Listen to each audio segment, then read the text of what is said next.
Hello friends, been a while. I thought I'd bring you a treat.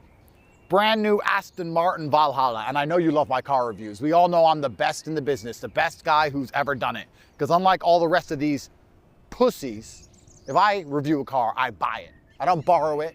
It's not given to me by the brand. I don't rent it, I buy it. Brand new, in cash, no finance.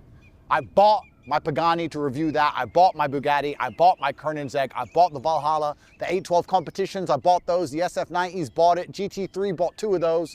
I bought an M4 to see if it was different than the M3, which I also bought. Turns out they're the fucking same. I buy the cars. 102 cars, reviewed them all. And the basis of my car collection, all 102 of them, is trying to find something that can outperform a McLaren 765. I have 6 of those cars. It's the fastest car on the road. And I've been very excited for a very long time about the Valhalla. When they first announced it, they said mid-engine, we're revamping the brand, mid-engine hybrid system, 1,000 horsepower. I thought if anything can beat a 765, it's gonna be this. I am very excited. Now, Aston Martin, this is a message to you. I know you're about to cry your eyes out. Why is Andrew Tate the human trafficker? Andrew Tate the bad guy reviewing our cars? Let's get something straight. I was accused by the most corrupt government in Europe of a crime I didn't do. I am James Bond. I travel the world, governments are trying to get me, people are trying to kill me, everyone's against me, I get thrown in jail, I get my ass kicked, I get back up, I never give in, I've always got a hot chick next to me, I'm always driving a sick Aston Martin. I am James Bond. I am James Bond himself personified. You should have given me this car for free. Instead, I had to pay $1.5 million. So don't cry your eyes out about the negative connotations and the bad press from Andrew Tate, because I'm James Bond. They attack me because I'm the good guy. You should know this. All of you at home intrinsically know this. I am guilty of nothing. Romania is a corrupt shithole. Everything they say is a fucking lie. So I'm James Bond, and this is my Aston. And you know what? Isn't the Spec beautiful? Isn't the Spec gorgeous with the gold accents and the chromatic red? I wonder who came up with such a beautiful Spec. Who would have thought of that? I did. I spec'd it. And from a pure aesthetic point of view, she is beautiful. We can all admit she's beautiful. I have such high hopes, such high expectations. She's a beautiful car. Looks absolutely gorgeous. The exhaust here on the top. The wing, when that pops, wait till that pops. The license plate, I'll let you work out what that is because I'm cool. Even the lights at the back, the way these brake lights work. The little blades of crystal. Unbelievable. Amazing looking mid-engine hybrid 1,000 horsepower, the revamp of the Aston Martin brand. I'm extremely excited to drive this car. But unfortunately, I've already identified the first thing that pisses me off. Aston Martin. You're gonna cry your eyes out that I review your car when you should have given it to me for free? Well, now I'm gonna start complaining. First things first. When you open this car door, there's a tiny little button which is hard to locate here underneath the door. No big deal. You work out where it is and you know for the future. No big deal, right? Shouldn't be hard. But for some reason, Aston Martin have put 2 buttons down there. One opens the door and the other one locks the car. So as you put your hand underneath to feel for the button to open the door, you accidentally relock the car and the windows start closing. So then you got to unlock it again, like a dipshit. I'm James Bond. The enemy's after me. The Romanians are trying to put me in jail for something I didn't do. They're accusing me of human trafficking. The dickhead executives who work for Aston Martin are stupid enough to believe the British media and the Romanian media after getting the COVID injection, as if they haven't been lied to enough. Everyone's out to get me. I'm James Bond. Spent $1.5 million trying to get away. I go to open my car door quickly because the enemy's all around. And as I go to open my car door, there's a little tiny button and I press the button, open door, open, and I lock the car. Why? Why? Why not just have one button that opens the door? Or if you're gonna have another lock button, why not put some separation between them? Why put them as close as a pussy and an asshole? What's the fucking point? Wrong hole. Unbelievable. First thing that annoyed me, but you know what? We're not gonna get mad. We're not gonna get mad. It's fine, it's fine. It's okay, it's fine. Calm down, no big deal. So we're gonna feel around a bit, find the right button. Not this one, it's this one. And then you're gonna open the heaviest door in the world. You know, I'm a strong man, and these doors are heavy. I have a lot of cars where the doors go up, And these are the heaviest of them all. Your girlfriend is not closing this door. When your girlfriend gets in this car and tries to close the door, she ain't gonna close it. You're gonna be leaning over, pulling it forward. It's a full workout. This door weighs a ton. I don't know why it's so heavy. I don't know what hinge it's on or something. Work it out. However, we're gonna get it done. So, nice little gym session there. Heaviest door there's ever been. Right, how does it feel to be inside of an Aston Martin Valhalla? First things first, I have to complain. Aston, I want you to know, I'm trying to, listen, I've been very excited about this car for a very long time. I'm not trying to be negative, but the visibility shit. It's like a slit. It's like I'm looking out of a burqa. I can barely see anything, but it's okay. I'll pull it off, but I won't be able to see like stop signs, traffic lights, things above me, or things below me. I've got like a little limited range of vision. Never really had this in a supercar before. This is probably the worst visibility I've ever experienced, but no big deal, whatever. iPad, you know. It looks really nice inside, but that's down to me and my speccing. Looks nice. We're gonna see if it feels nice when we're driving it. We're gonna start her now. Oh, Aston Martin, you motherfuckers. Don't piss me off. Don't piss me off. I spent $1.5 million on a car, and there's nowhere to put the key. I have had enough of this bullshit from you fucking car manufacturers. I have a key. It needs to go somewhere. I don't want it in my pocket. It falls down the edge of the seat. I don't want it in a cup holder rattling all over the place. It should have a nice slot that I can put it in. How difficult is it to give me a slot for the key? I expect better of Aston Martin specifically because it's your whole thing. I know all about Aston Martins. I've had over 30 of your cars. I got my first Vantage S back in 2009. I've had the Vanquishes. I have the Valhalla. I have the Vantages. I have all of them. I have every Aston Martin. The V12 Vantage, the V8 Vantage. I have everything. The key goes in and you push it. Remember, you had a slot and you'd put it in and it'd be a motive. You didn't even call it the key. You called it the ECU, the emotional control unit. That's what you used to call it back when you were being cringy. But I didn't mind. I'd take the ECU and I'd put it into the slot and I'd press it and it would flash red and the whole car would start up. And now here we are with your brand new flagship model, the relaunch of the brand. I've got a key and nowhere to fucking put it. Don't piss me off. Who the fuck works at Aston Martin? How stupid are you fucking people? Where the fuck does my key go? You know this. You've done this before. You know better. How difficult is it to give me one nice place for my key? I have nowhere to fucking put it. I've got random slit. What do these slots do? Nothing. It could easily be a key holder. Why did you fail on this level? Who is going to lose their job? It's just unnecessary. You're just fumbling. You're dropping the ball for no reason because the details matter. It matters that when I get into my 765, I have a place for my key. I get in my Huracan Evo, I have a place for my key. I get in my Pagani Utopia, I have a place for my key. I get in my Pagani Hayura, I have a place for my key. I get in my Koenigsegg Jesko, I have a place for my key. I get in my Bugatti Chiron, I've got a place for my key. I get in my Valhalla, and I haven't got a place for my fucking key. Because some prick who works at Aston Martin decided he wanted to piss me off.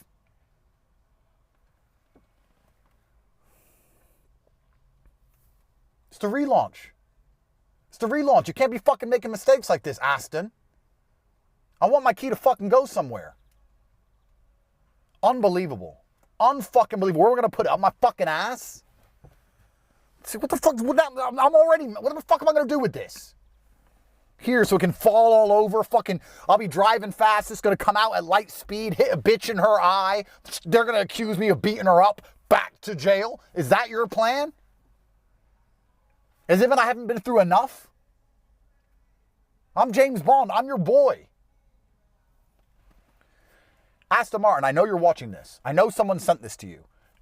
Design team. Guys, wake the fuck up. The brand is dying. Bond is gone. I'm the last superhero. They've replaced him with a fucking black chick. You need to take over. You've given up on the front engine cruisers because you know you need mid-engine supercars. You've relaunched and you've given us no place to put the fucking key. Fucking stop it. Stupid 2 buttons next to each other near the door. Stop this dumb shit.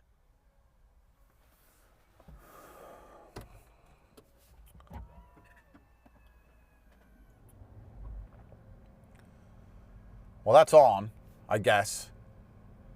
Is it on? I can barely see the screen. It's powering up. Okay, so that's on. Because it's a hybrid car, it turns on without making engine noise, you know? Maybe I can put the key in the glove box. Ah. There is no glove box. There's no trunk and there's no glove box.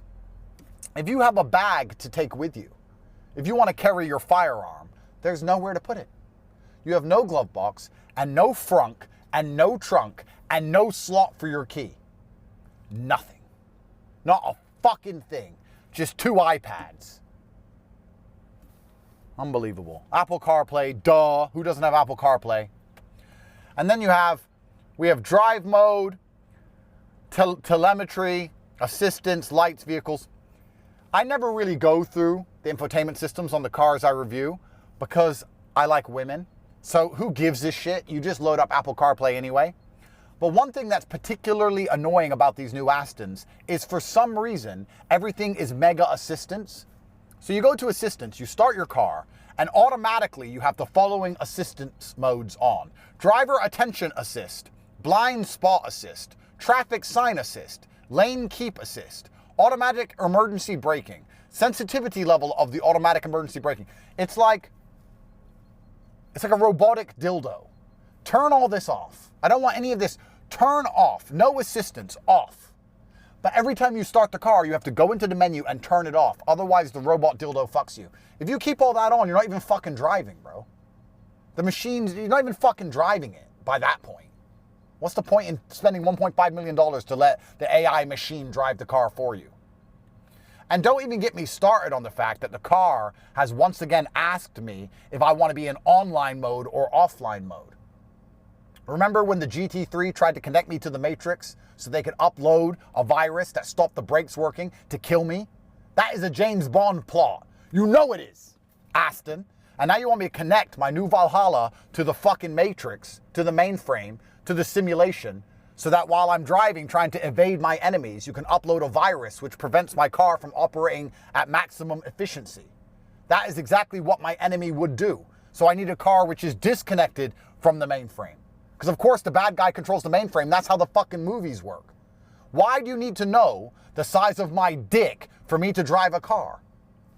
Why do we have to tell you everything about everything? Oh, it's just online mode where we measure your heart rate as you hold on to the steering wheel and the size of your schlong. Why?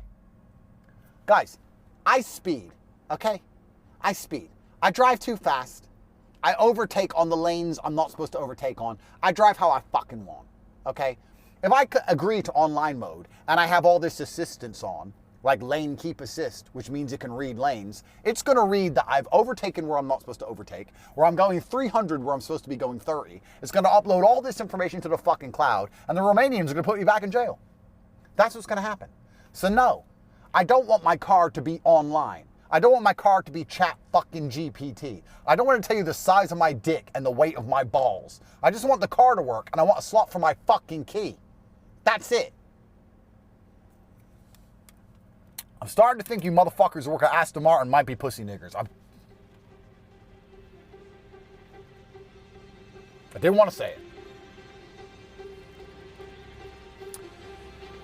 Now, if I turn this into Sport Plus, the engine begins. And perhaps once the engine begins, the positives about this car can begin.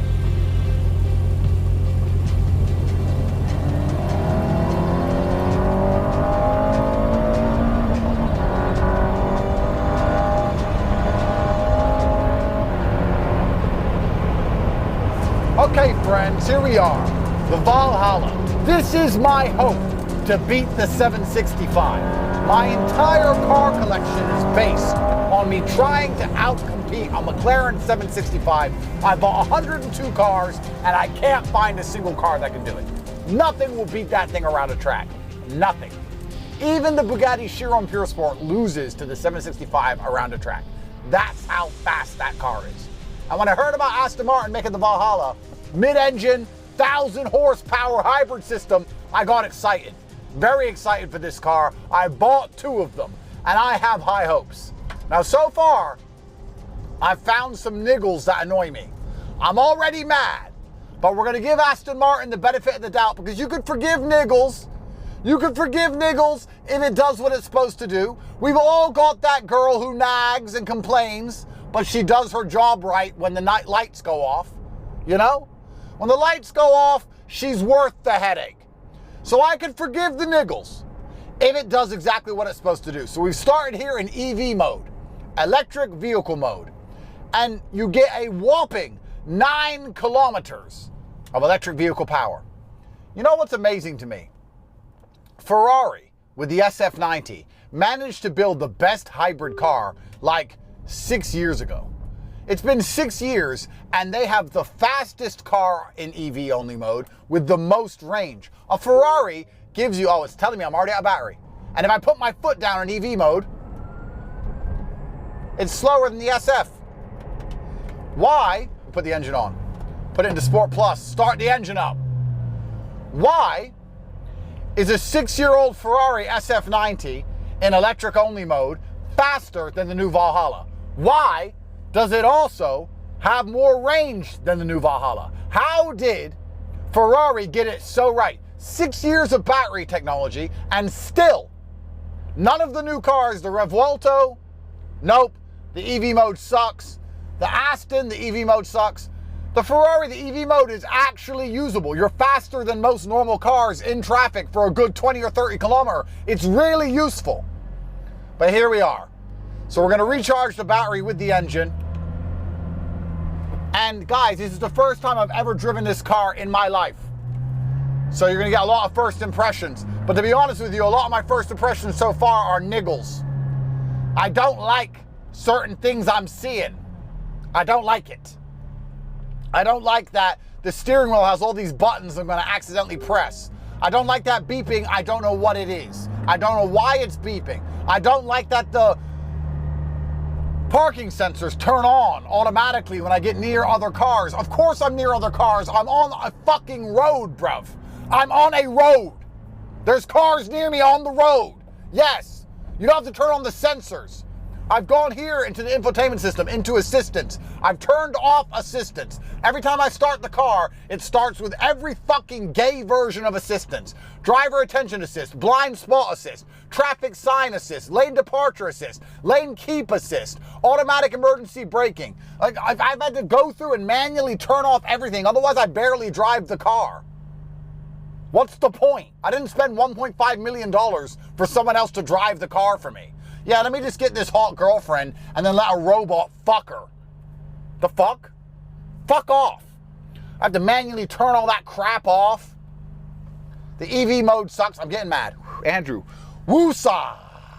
Woosah. Woosah. We haven't opened her up yet. She might fuck. You know? Let's all take a chill pill. Guys, calm down. Let's all calm down. Not like I've spent $3 million on 2 Valhallas. It's not like I have a lot riding on this. Otherwise, my entire car... Why does it keep beeping?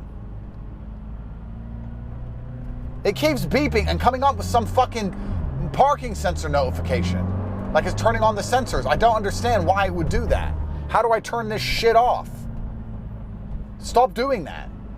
You're embarrassing yourself in a car review, Valhalla. Aston Martin, stop that. Turn off all this assistance shit. No one wants this crap. Stop. Please. However, the interior is beautiful, but that's a lot to do with me. That's a lot to do with my spec that I chose, you know? A lot of that's to do with me, to be honest. But she looks gorgeous inside. She really does look gorgeous. All right, I need to see if there's a setting or something I'm missing. Am I retarded? Drive. Okay, we've got drive mode, we've got trip assist, we've got navigation, we've got media. There it goes again.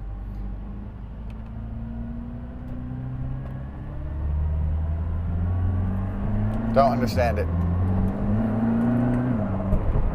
Now, another thing I have to complain about, and I'm sure the car is going to give me something good to say soon, but I'm just talking as they come, you know? I'm just firing the bullets as they're loaded in the chamber. The visibility out of this car fucking blows, bro. You can barely see anything. You can't see traffic lights ahead you, above you. Ahead, if there's like a street sign, you can't see it. You can't see anything up. It's like you can see eye level, but it's the worst visibility of any supercar I've ever been in. You can't see fucking anything. Yeah, assistance off. I want all assistance off. I'm doing my best, guys. I don't know what the fuck's going on with this car. Park distance control and surround view system is currently unavailable. That's fine. So why do you keep beeping? Stay unavailable and fuck off. Anyway, I like the square steering wheel. That's good. The square steering wheel is nice. The gear changes, I mean, I haven't really opened it up yet. It's still in Sport Plus. It's not in Race. I am a stickler for gearboxes. I like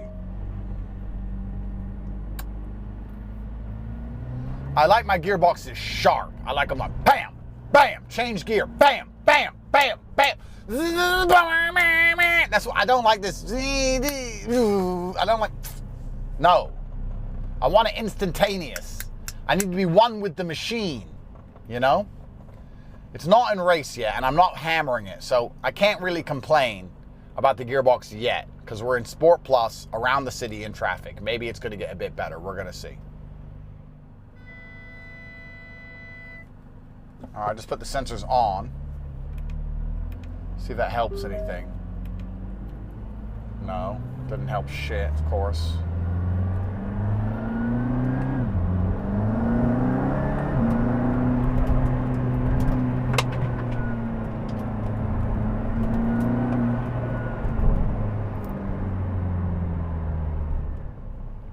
I know you want to know how it feels to drive this car, and I want to tell you.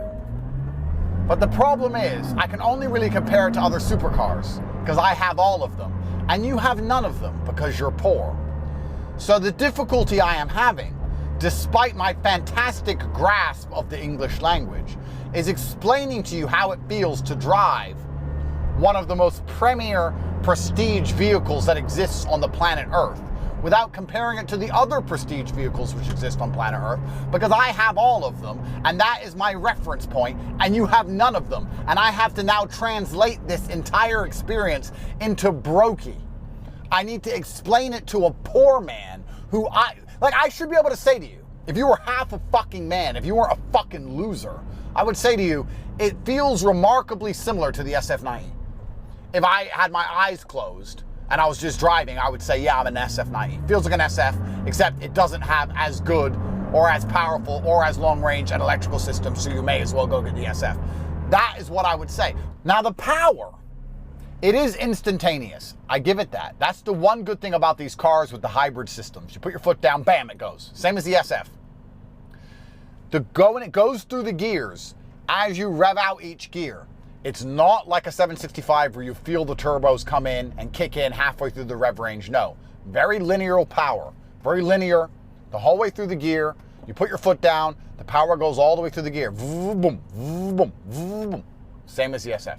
It feels very much like the SF90, remarkably similar to the SF90. But the SF90 is 6 years old. Aston Martin shouldn't be competing with a 6-year-old car. They should be surpassing and beating a 6-year-old car. They shouldn't be competing with it.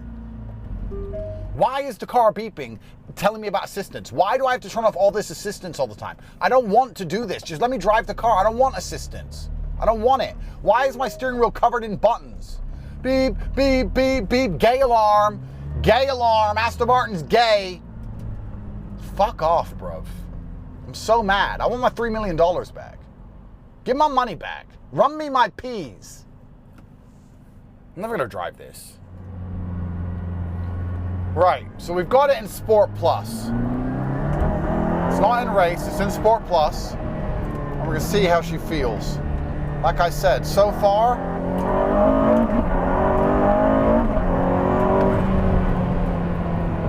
yeah. So far, she's an SF90.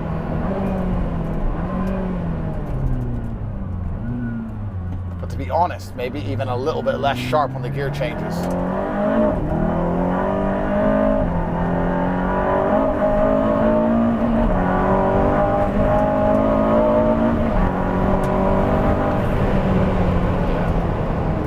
fast. Now, I'm not saying she's slow. She's quick. She's quick. But an SF90 is also quick. I'm not trying to lick Ferrari's ass. Ferrari don't pay me. Fuck them Italian punks too. Fuck them. They don't pay me nothing. They should, but they don't. I'm just comparing the 1,000 horsepower hypercar to the 1,000 horsepower hypercar, which is 6 years older as a platform, and I expect to be blown away. And it really feels like an SF90 to me. It's got the same pull, the same throttle response. It feels the fucking same, I promise you. If my eyes were closed, I would guarantee you I'm in an SF. It feels like an SF. I know they're both hybrid supercars, I get it, but I expected a different feeling. Also, strangely, when you've got it in Sport Plus like this, the battery doesn't charge more than half. The battery's only up to half. Unlike the Ferrari, which charges up to full as soon as you put the engine on, which is what it should do, so you can use the EV. Maybe if I put it into Sport instead of Sport Plus, it'll start charging the battery. No, because Sport, it doesn't even use the battery, it looks like. From what I can see in the infotainment system, it looks like in Sport, it only uses the engine. The battery isn't being used. But it doesn't want to fully charge for some reason. I can't tell you why. I don't know why. We'll drive it a little bit in Sport and see if we gain some power, some juice. Let's put her in race. She's in race now. Everything she's got. Not particularly loud or particularly impressive note from the exhaust. Ah, I just saw my air brake come up for the first time. That must only happen in race. I just saw it in my rear view. My air brake came up. That's cool. Air brakes are cool. Everyone knows air brakes are cool. It's like a fuck you on the person you overtake, you know? It's like, I overtook you. Hi. You know, I tried to make you look cool, car. I just tried to make you look cool. I hyped up your air brake. I just did you a favor and then boo-boo. I don't know why this keeps coming up. It keeps telling me my parking sensors, like my near other car sensors thing keeps coming on. And I don't see any setting to turn it off anywhere. Oh, you're not the only one who can make stupid noises, car. Last Aston, I gave you my heart, but the very next day, you gave it away. This year, to stop the beeping I hear, I'll crash into a fucking tree and kill myself. I wouldn't do it to you guys. I know you missed me. You missed me. I'm here, guys. I'm here, guys. I'm here, fellas. I'll ride it out with you. We'll handle the beeping like men. Who the fuck you bibbing at? Cunt. I'm Romanian. I drive my Romanian car on the Romanian roads. Yeah, well, I'm English. You know what? And I'm in an Aston Martin in your fucking country. I drive it how the fuck I want. How about that? I'm James fucking Bond. I'm James Bond. There's no Romanian James Bond. I may be in Romania, but I am still James Bond. So fucking suck it. Suck my dick. My poola. Fucking faggot. Right, race mode. Let's run it. See what we got here. See what we got here. 1,000 horsepower hybrid system, 4-wheel drive. We got air brake, brand new Valhalla, 7 kilometers on the clock. Parking sensors are broken, beeping for no reason. Engine ain't warmed up. Definitely gonna be able to blow this fucking car up. If I keep putting my foot down, the engine's gonna fucking explode, and that's what it deserves for beeping at me. Brand new car. You have to wear it in and drive slow for the first 500 kilometers. I ain't broke. I'm not poor. I don't have to do that.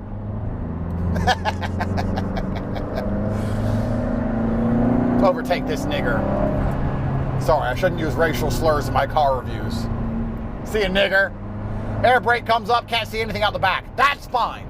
Not having view out your rear view because of your air brake is actually cool as fuck. Sorry, I can't see anything. My air brake's in the way. That's acceptable. No complaints here. Finally an uptick. Finally a cool point. Losing visibility for flex factor. Nice. Nice! Kind of shit I like to see. This car feels shallow. I've been in it, it's my first time in it. I understand the infotainment system. Not in a good, intuitive, I understand it way, just in a, oh cool, there's hardly any options way. I put it into race, maximum super race mode. I'm driving it, there's no stress, it's easy. It's not like a Jesko, which keeps you nervous. It's not like a McLaren that's twitchy. It's just like, yeah, maximum race, okay, drive, yeah, it's fine. I feel like I've completed it. I feel like I've completed the car, and I spent most of this time in traffic. Does the exhaust sound good? It sounds okay, but it ain't anything that special. I mean, you can hear it, but it's not like V12. There's no pops, there's no bangs. It's not like my Jesko. There's no bang, bang, bang. There's no fucking drama. It's just like boom, boom, blah, blah, blah, blah. You know, and I'm here singing George Michael like the fucking coolest man alive. I guess the Cupid was in disguise. The day you walked in and changed my life. This car ain't amazing. In fact, I'm kinda bored of it. I wanna go home and get my Jesko. At least that car is fun to drive.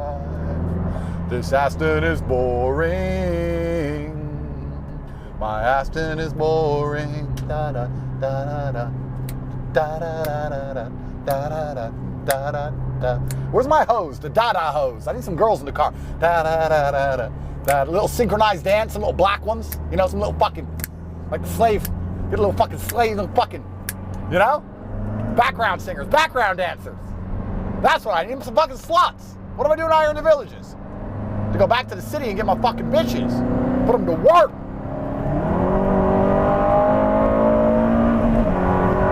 Let's run it, baby.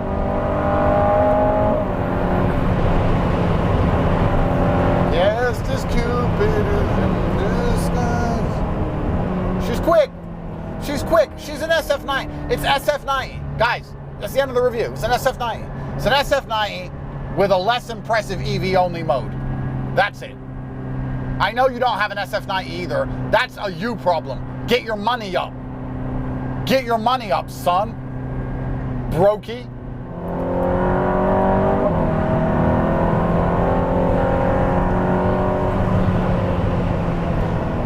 The 765, when those turbos hit, that feeling in your stomach, it ain't here with this car.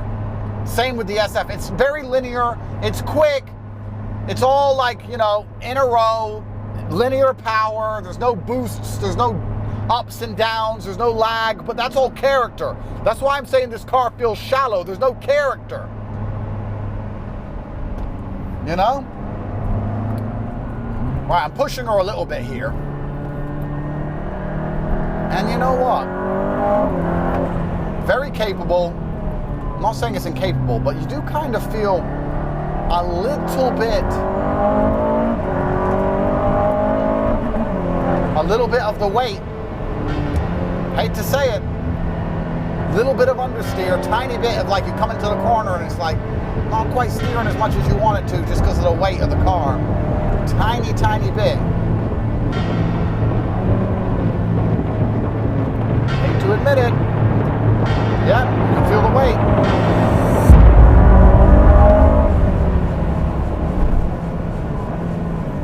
She looks sexy as fuck though. I see myself in the reflection. She looks fucking gorgeous.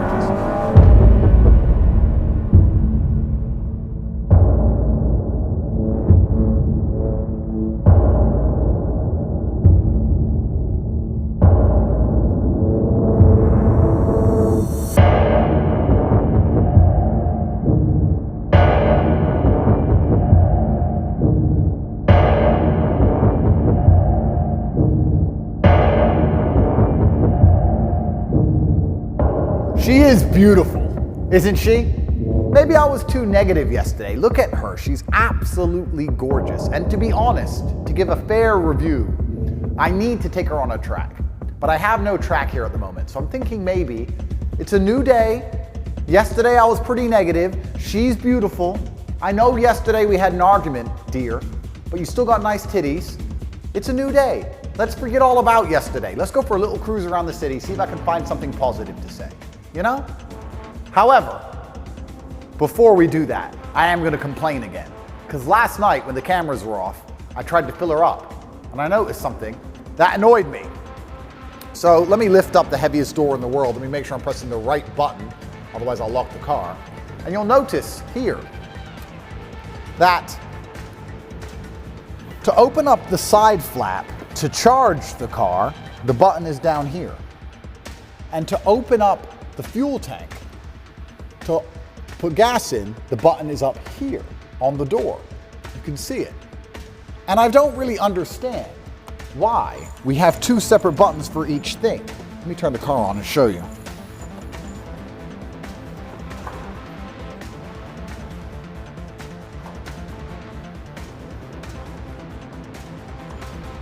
I believe that's both of them. So you charge the car here. Pretty cool, huh? You open it up, you plug it in. It's pretty cool, but it doesn't open automatically. And then the fuel is the other side of the same thing. You open it up here and you put your gas in. But why is there two separate buttons to get that done? Surely there should be a button that unlocks both sides. And then you just lift up the one you want, because the one that you don't want will stay down anyway. Why do you have two separate buttons for each side, and why are the two buttons in completely different places? Why is one on the door and one randomly by the side of the steering wheel? Am I making sense? There should be one unlock button for the side flaps, and then you can open up the one you want and put them away without two separate buttons in two separate places. It just feels like an afterthought. I don't know, I'm a professional. You know? They should have had one button. I don't like that. But it's a niggle. Unfortunately, with this car, the niggles are adding up. So I'm going to stop complaining now. We're going to take it for a little drive. I am going to do a track day review of her one day, and perhaps I'll be a lot less negative. But for now, we're going to go for a little poodle around the city. A little poodle, you know? Real gangsters, real killers, G's, Pond Road, what they do is they go for a little poodle. Let's go, guys. So I'm very conscious of the fact that I've done nothing but complain about this car. And I'm a positive man. I don't want to complain. You know, I want to say nice things. So what good things do I have to say? Is it quick? Yeah, it's fast. It's a fast car. Is it surprisingly, blisteringly fast for a man who has every supercar in the world? No. But it is a fast car. If it's your first supercar, you're going to say it's quick. You're not going to call it slow. It's fast. And is there anything massively, completely wrong with it? No. So many little issues add up. I'm even thinking, because of the poor visibility out the front, in my McLaren 765, I've got glass in the roof above these doors that are hinged. So it feels a lot brighter. It feels so dark in here. It feels really dark, feels confined. There's no light coming in. Even on the sunniest day, you're gonna feel like you're sitting in the dark. No need for that, Aston. Should have put some glass up here. Or the fact that if I adjust the steering wheel, the screen and the steering wheel move up and down together, you see? But the reason I'm adjusting the steering wheel is because I can't see the top of the screen. It's only the top centimeter, but it's the time, it's the date, it's the temperature. So for me to see the temperature, I have to move my head down like this. I can't move the steering wheel independent from the screen. Why don't I leave the screen fixed and let me move the steering wheel where I want? I'm 6'3". Is it cramped in here? No, I've got room, but I can't see the top of the screen. And there's nothing I can do about it besides hunch down and pretend I'm shorter. It's just unnecessary. It's annoying. Is it a comfortable car? Well, the seats don't adjust or move back, up, down, nothing. They move forward, back, but they're fixed like race seats, so not particularly. So what would you use this car for? Because you don't want to take it on a long road trip across Europe because you have no luggage space. And you don't want long drives because the seats aren't comfortable. I mean, they're not uncomfortable, but they're not comfortable. So the only thing this car is for is blistering performance. This is a race car. You accept that there's nowhere to put your bag. You accept that it's uncomfortable because it is a race car. It's the fastest thing on the road. So if it's not the fastest thing on the road, why am I spending £1 million on it? Why am I spending $1.5 million, mine was fully spec'd, 1.5, 1.6 million, for something that's not the fastest when I can get a 765 that feels quicker, is more emotive, has luggage space, has space inside the cabin, is brighter, is lighter, is funner to drive for half the money. This needs to be the quickest thing that money can buy. That's its only party trick. And I just don't feel like it really is. And I'm so disappointed because this was supposed to be the 765 killer that was gonna dethrone the king of my collection. It's comfortable to drive around the city. Yeah, it's comfortable enough. But I don't want comfortable. I want brutality. I wanted pops, bangs. I wanted Aston Martin, big growling James Bond. I wanted the big engine making a bunch of noise. I wanted drama. I wanted to forget about the electric system because I'm so busy listening to the shotgun firing out the back of my car. I didn't want this neutered, you know. Can't even hear the exhaust.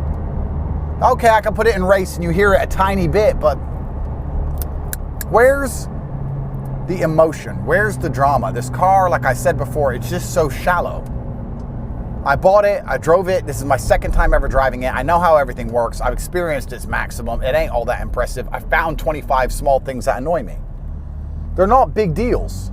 They just culminate. They add up over time. They make you think, by the time you check to do this and the no thing here, okay, the beeping is gone that we had the problem with yesterday, because I guess that was just a one-off. That random beeping is gone. That's nice.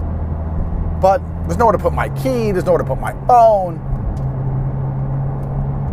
Give me something, Aston. Give me something. There's no noise. It's dark, it's got bad visibility. Give me something. If what you're gonna give me is speed, then where is it? Because it's fast, yes. Very fast. But in the realm of hypercars, which is the realm I live in, it's around mid-range. I mean, it's SF90 fast. That's how fast it is. That's it.